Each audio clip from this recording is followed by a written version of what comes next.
Assalamualaikum warahmatullahi wabarakatuh. Selamat datang semuanya di video ini. Di video ini, kami dari kelompok Biokimia Nutrisi akan mempresentasikan proyek inovasi kue bernutrisi kami yang diberi nama Butarjo, yaitu sebagai kue nastar dengan olahan tepung kacang hijau dan selai labu kuning sebagai inovasi makanan bernutrisi. Tugas ini disusun oleh Hizam Ali Akbar dan Vesy Aruni Amalia. Bersama kami, yuk simak videonya.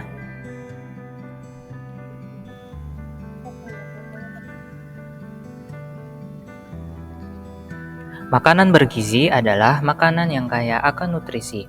Dalam makanan tersebut mengandung zat gizi mikro, yaitu karbohidrat, protein, lemak sehat, dan mengandung zat gizi mikro lainnya seperti vitamin dan mineral. Zat gizi adalah senyawa dari makanan yang digunakan tubuh untuk fungsi fisiologis yang normal.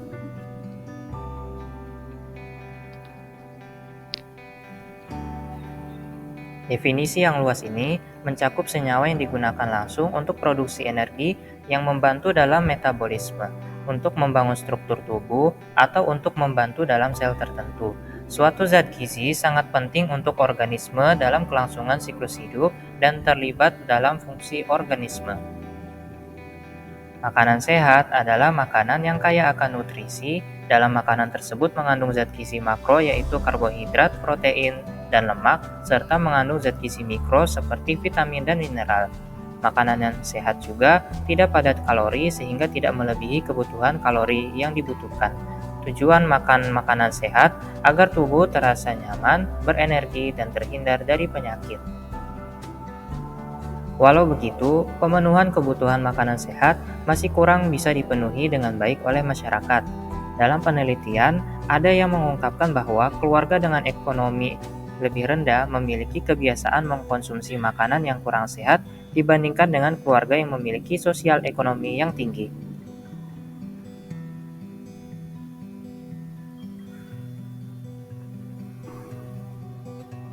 Ada sekitar 70% remaja yang tidak terlalu memperhatikan masalah pada kesehatan dalam pemilihan makanan. Namun, mereka lebih memperhatikan dalam pengelolaan berat badan yang paling utama.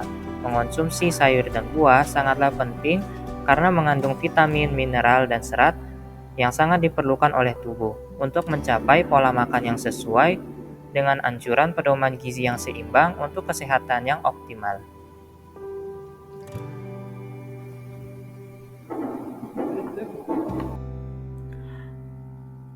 Oleh karena permasalahan itu, maka telah dibuat inovasi makanan yang memiliki nilai gizi namun tetap ekonomis agar dapat memudahkan masyarakat dalam memenuhi kebutuhan gizi yang dibutuhkan.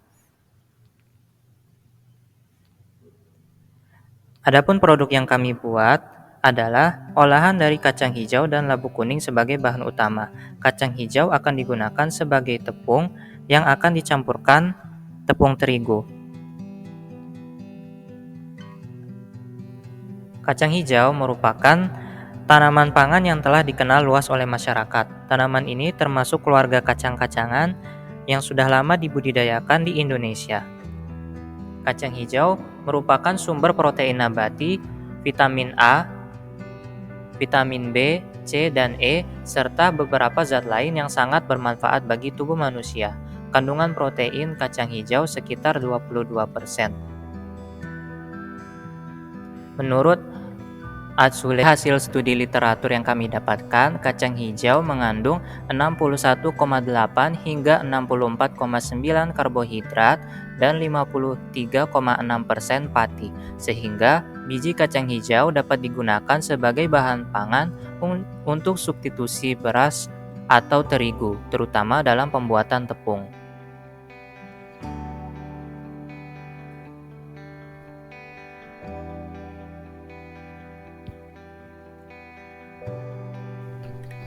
Sudah ada beberapa percobaan pensubstitusian tepung kacang hijau dengan tepung terigu dalam membuat kue kering.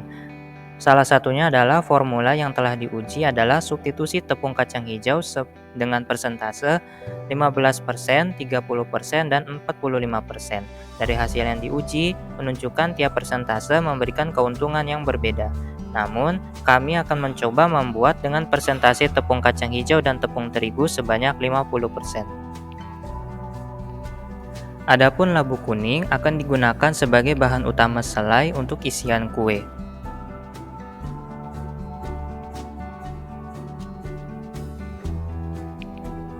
Labu kuning memiliki kandungan gizi, yaitu berupa karbohidrat 10 gram atau 100 gram, protein, vitamin A dan vitamin B, kalsium, fosfor, besi, dan serat yang cukup tinggi. Labu kuning juga mengandung beberapa senyawa antioksidan seperti beta-karoten dan vitamin C yang sangat bermanfaat bagi tubuh.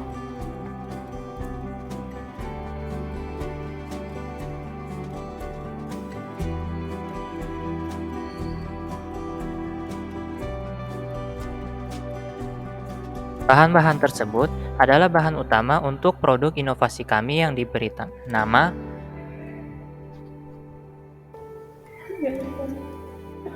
kue ini kami namakan kue Butarjo, yaitu labutar kacang hijau. Selanjutnya kita akan memasuki proses pembuatan.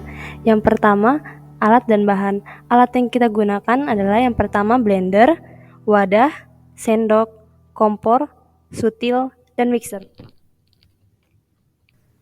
Selanjutnya bahan yang kita gunakan yang pertama ada 200 gram labu, 100 gram gula, 300 gram tepung kacang hijau, 150 gram tepung terigu, 200 gram mentega, 2 kuning telur, setengah sendok teh vanili, dan 2 saset susu putih bubuk. Selanjutnya kita masuk ke proses pembuatan. Pertama kita akan membuat tepung kacang hijau. Pertama kita siapkan setengah kilogram kacang hijau. Setelah itu kacang hijau dibersihkan menggunakan air mengalir agar kotoran yang terdapat pada kacang hijau hilang. Setelah itu kacang hijau disangrai hingga menjadi kecoklatan. Kemudian kacang hijau yang sudah disangrai didinginkan dan kacang hijau yang sudah dingin dimasukkan ke dalam blender lalu digiling hingga habis. Setelah digiling, kacang hijau dimasukkan ke dalam wadah. Selanjutnya kita akan membuat selai. Pertama, kukus 200 gram labu, kira-kira sekitar 10 menit. Selanjutnya masak labu yang sudah dikukus dengan api kecil, terus tambahkan gula 100 gram dan aduk hingga mengental dan sampai membentuk selai. Setelah itu kita dinginkan selai dan setelah dingin, bentuk selai menjadi bulat agar menjadi isian nastarnya. Selanjutnya kita akan membuat nastarnya. Pertama, masukkan 200 gram mentega, 2 saset susu putih bubuk, setengah sendok teh vanili, dan 2 kuning telur.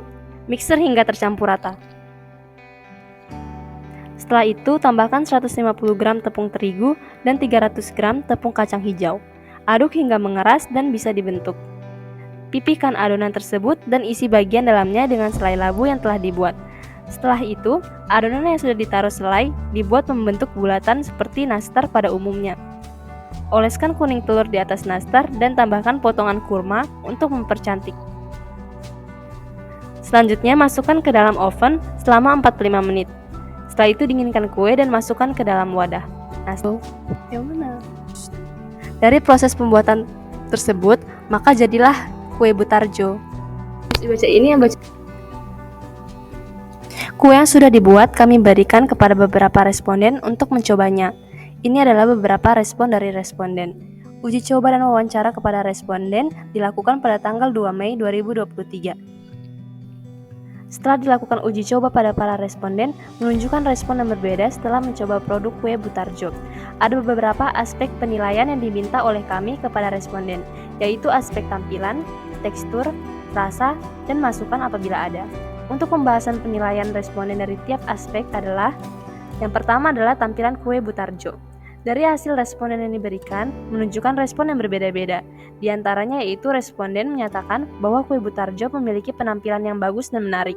Tapi ada sebagian responden yang menyatakan bahwa kue Butarjo memiliki penampilan yang kurang menarik dan terlihat gosong.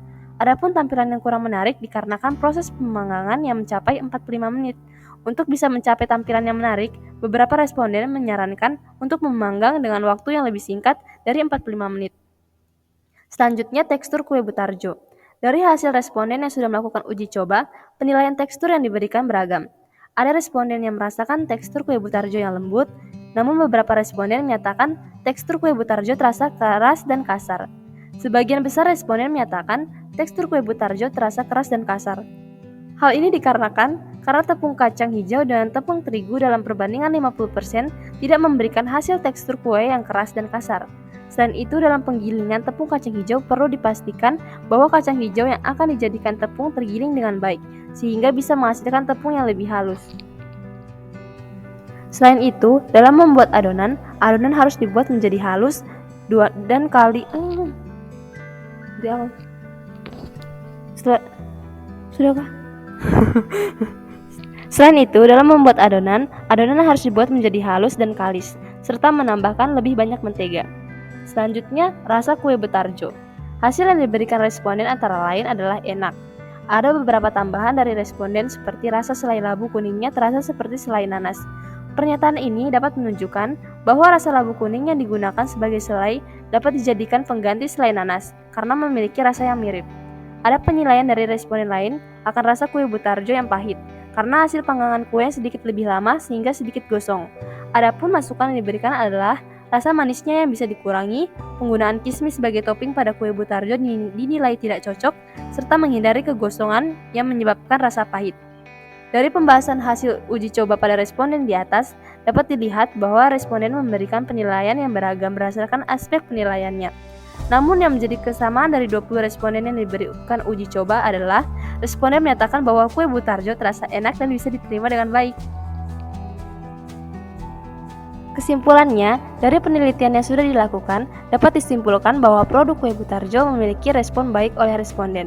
Adapun kekurangan dalam produk ini adalah evaluasi untuk pengembangan produk kue butarjo agar dapat menjadi produk yang lebih baik. Sehingga dapat disimpulkan, kue butarjo dapat dikembangkan menjadi produk makanan yang sehat dan bernutrisi. Sekian video dari kami, terima kasih.